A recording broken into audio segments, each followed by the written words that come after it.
Joia banhada, joia folhada, joia chapeada, semi-joia. Você sabe a diferença entre elas?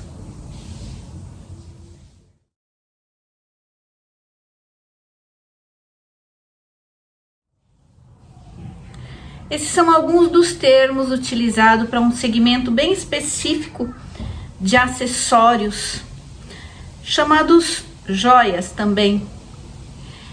O fato é que o termo semi-joia não é um termo aceito por professores e diversos participantes do processo produtivo aí da joia, envolvidos no processo da produção da joia.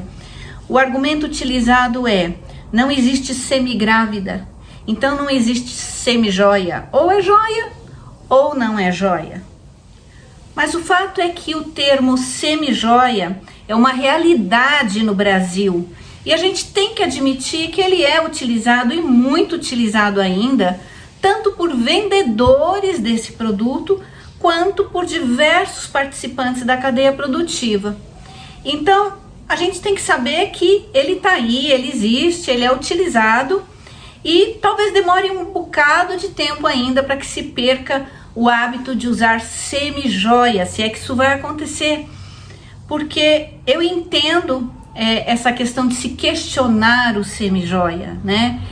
Eu acho que esse é um produto que deveria receber um outro nome, um outro título. Ele merece isso, inclusive. Ele tem uma fatia do mercado muito significativa. Nós temos diversos polos produtores de folhados hoje no Brasil, né? Muito importantes. Então eu acho que ele merece um termo só dele, né? Ao invés de utilizar semi-joia. Mas então vamos lá. A gente tem ainda o folhado, o chapeado, o banhado. O que significa tudo isso, né? Qual a razão de termos tão diferentes?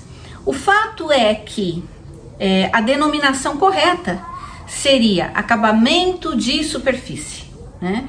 O correto seria dizer: eu tenho um acessório, eu tenho uma peça com acabamento de superfície. Mas quem é que vai ficar dizendo meu pingente é uma peça com acabamento de superfície em ouro, amarelo? É difícil isso, né? Não existe. Então as pessoas utilizam o banhado, o chapeado, o folheado, além do semi-joia. Bom, e qual a diferença então entre banhado, folhado, chapeado? É a mesma coisa? Tem diferença? Não tem? Tá certo? Não tá? Bom, vamos lá então. Basicamente a diferença entre esses termos está na espessura do metal nobre que recobre uma peça. Sim, porque a gente pode ter diferentes espessuras e isso incide diretamente no preço final dessa peça. Além do que também essa espessura, quanto mais grossa, mais resistência vai dar a peça, maior durabilidade, vai demorar mais tempo para sair esse banho. Enfim, é uma peça que tem uma qualidade maior quanto mais espesso é o banho, a camada de metal nobre. Então, e como é que se define a espessura, as diferentes espessuras, né? Dessa cobertura? Quem faz esse serviço, quem presta esse serviço, né, desse acabamento de superfície, dessa espessura, dessa capa, dessa cobertura de metal nobre, é o especialista em galvanoplastia.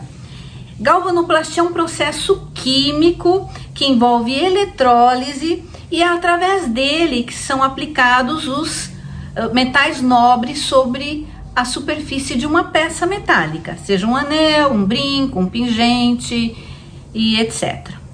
Bom, o pessoal aí da área da galvanoplastia definiu diferentes espessuras, inclusive para saber o quanto cobrar, poder oferecer aquilo que é interessante para o cliente também, né?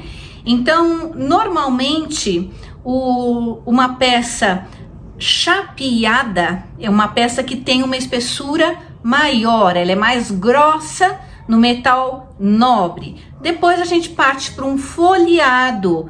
Veja, uma folha é mais fina do que uma chapa, então um folheado cai um pouquinho a espessura, diminui um pouquinho essa espessura aí do metal nobre. Depois a gente vem para um banhado. Um banho é realmente um banho, pluft, né? Aplicou o metal nobre, ok.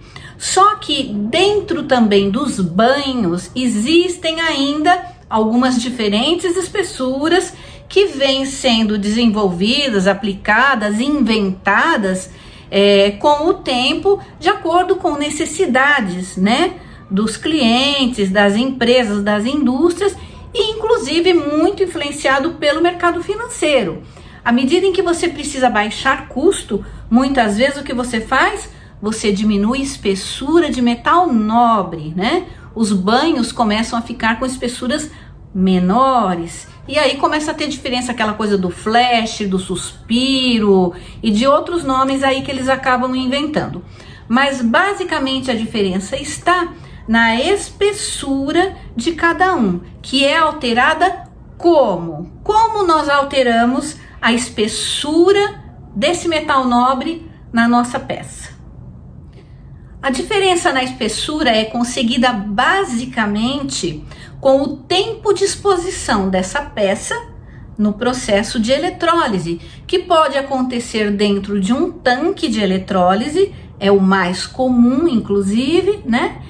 Ou através de uma caneta, né? Através de uma caneta é feita também deposição, normalmente mais para detalhes, né? De ródio negro em alguns pontos, ou outras cores de ródio, enfim.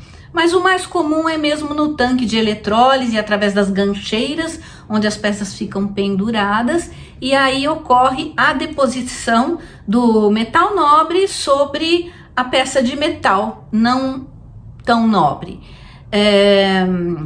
Quem faz isso então é um especialista em galvanoplastia, tá certo? E de acordo com a duração dessa exposição, essa camada vai ganhando altura, tá? E a partir daí, desse tempo de exposição, nesse processo é que você define a espessura dessa cobertura de metal nobre, certo?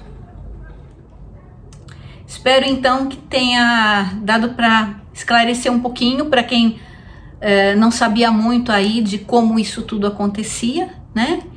E que possa ajudar você de alguma forma, tá bom? Obrigada e até a próxima!